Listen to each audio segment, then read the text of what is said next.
Hey, good morning. Happy January 10th.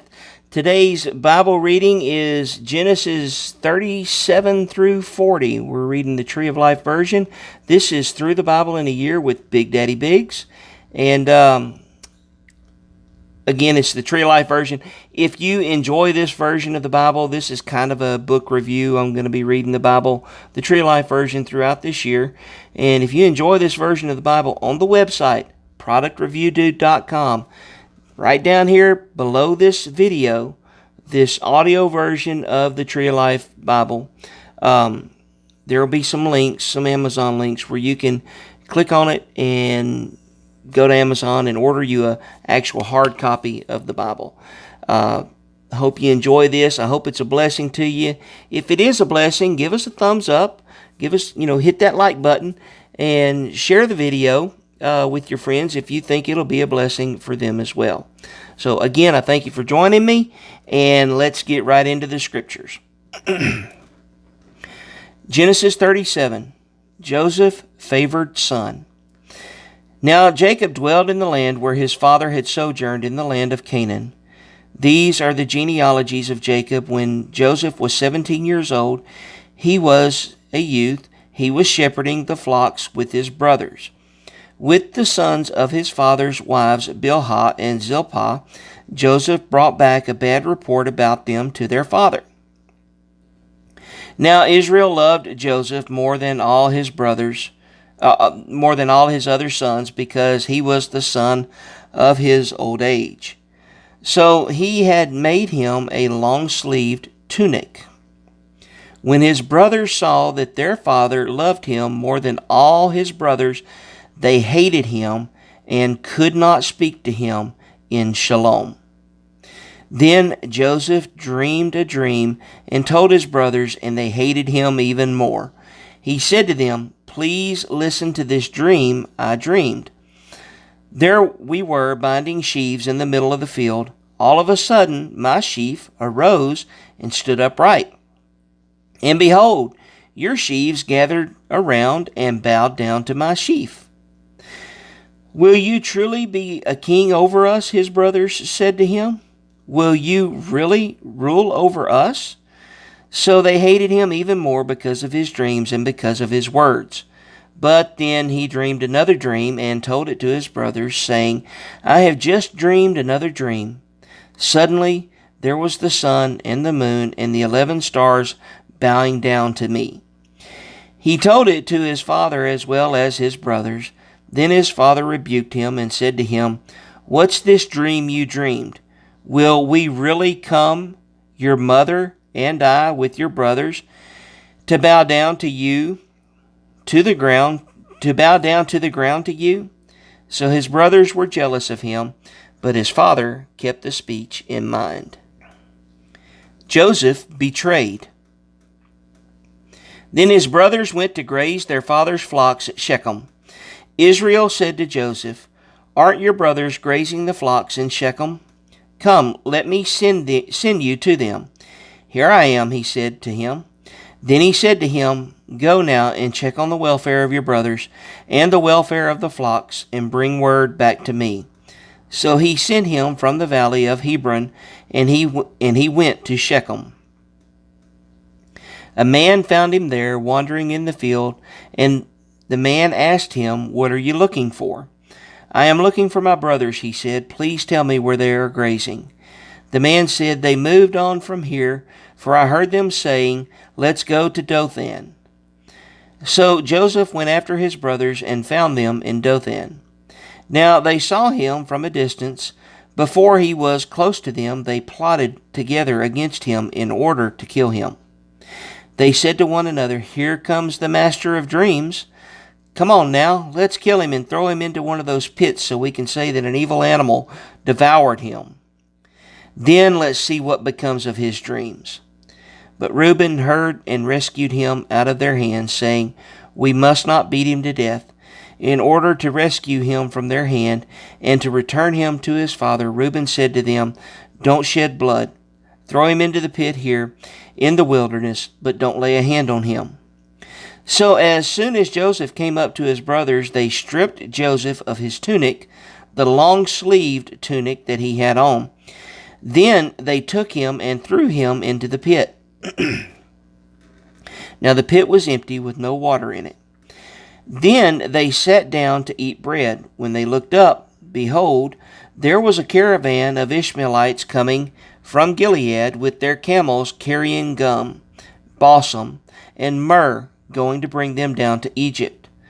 Then Judah said to his brothers, "What profit is there if we kill our brother and cover up his blood? Come on, let's sell him to the Ishmaelites. Let's not lay our hand on him, since he's our brother, our own flesh." His brothers listened to him.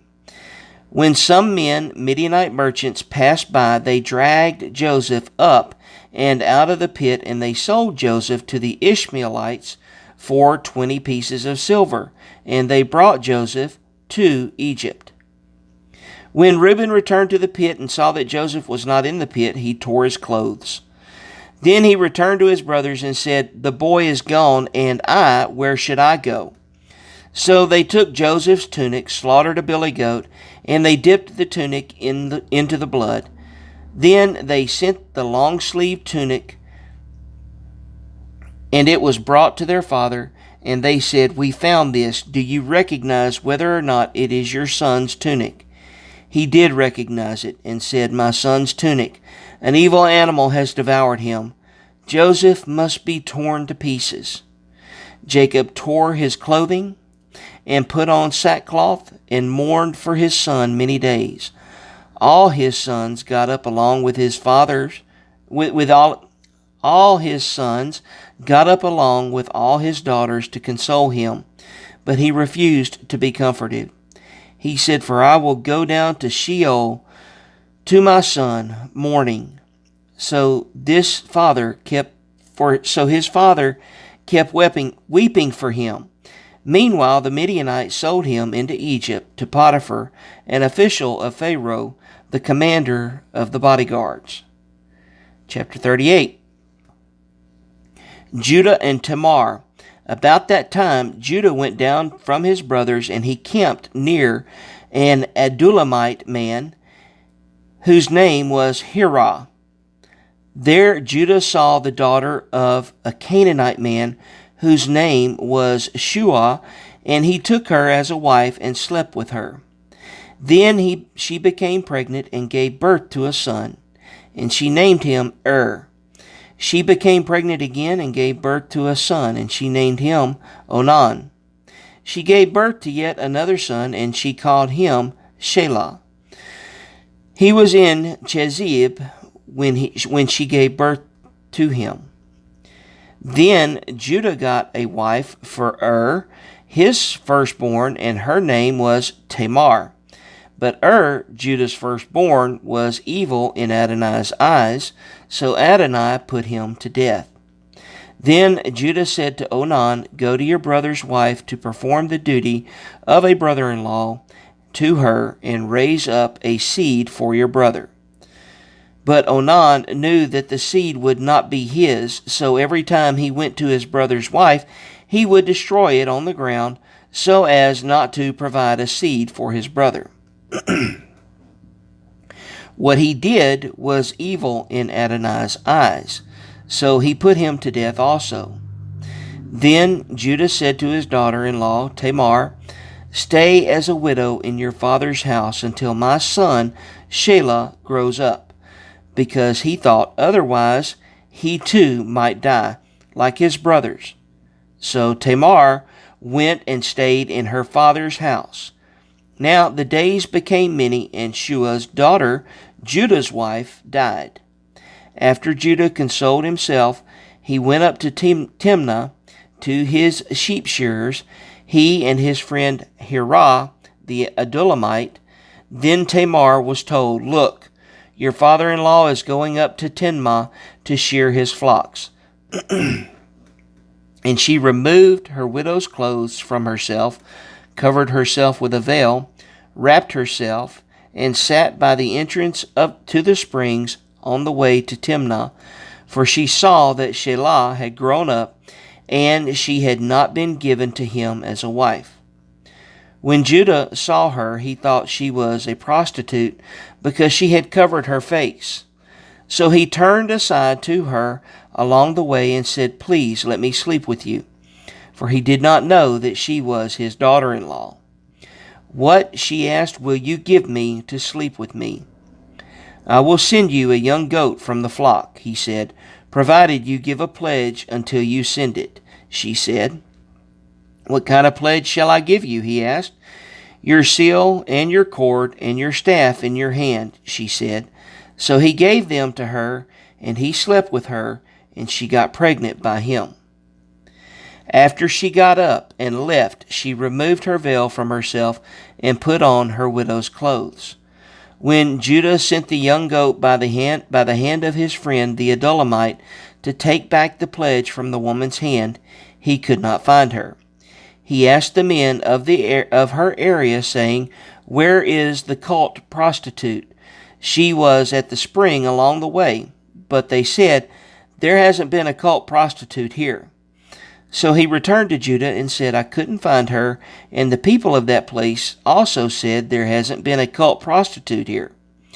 Then Judah said, "Let her take them for herself, and will be held in contempt. Behold, I did send this young goat, but you couldn't find her." About 3 months later, Judah was told, "Your daughter-in-law Tamar has been a prostitute. Look, she's even pregnant by prostitution. Bring her out," Judah said, "and let her be burned." As she was being brought out, she sent the word to her father-in-law, saying, "I am pregnant by the man to whom these things belong." Then she said, "Do you recognize who these are? The seal, the cords, and the staff." Then Judah recognized them and said, "She is more righteous than I, since I didn't give her to my son Shelah." He was not intimate with her again. Now, when it was time for her to give birth, behold, there were twins in her womb. While she was giving birth, one stuck out his hand, and the midwife took a scarlet thread and tied it to his hand, saying, "This one came out first." But as he was pulling his hand back in, behold, his brother came out. So she said, How you have broken through the breach is because of you." And he named him Perez. Afterward, his brother, on whose hand was the scarlet thread, came out, and he named him Zerah. Chapter 39. Joseph succeeds in adversity. Now Joseph had been brought down to Egypt. Potiphar, an official of Pharaoh, commanded of the bodyguards, brought him from the hand of the Ishmaelites who had brought him down here. But Adonai was with Joseph, so he became a successful man in the house of his master the Egyptian. His master saw that Adonai was with him, and that Adonai made everything he set his hand to be successful. Joseph found favor in the eyes, so he served him as a personal servant, and he made him an overseer over his household. Everything that was his he entrusted into his hand.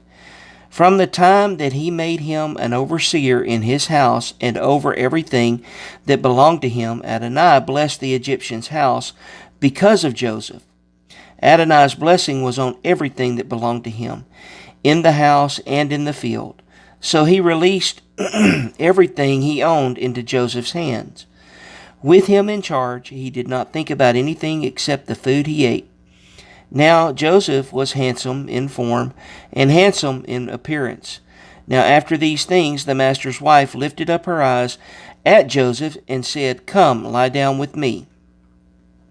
But he refused. "Look," he said to his master's wife, "my master doesn't think about anything in this house with me in charge, and everything that belongs to him he's entrusted into my hand. No one in this house is greater than I, and he has withheld nothing from me except you, because you are his wife. So how could I commit this great evil and sin against God?" So whenever she spoke to Joseph day after day, he did not listen to her invitation to lie down beside her to be with her. Now on one such day, he came into the house to do his work, and none of the people of the house were there in the house. Then she grabbed him by his garment, saying, "Come lie with me." But he left his garment in her hand, fled, and went outside. When she saw that he had left his garment in her hand and fled outside, she screamed to the men of the house and said to them, "Look, someone brought a Hebrew man to us to fool us.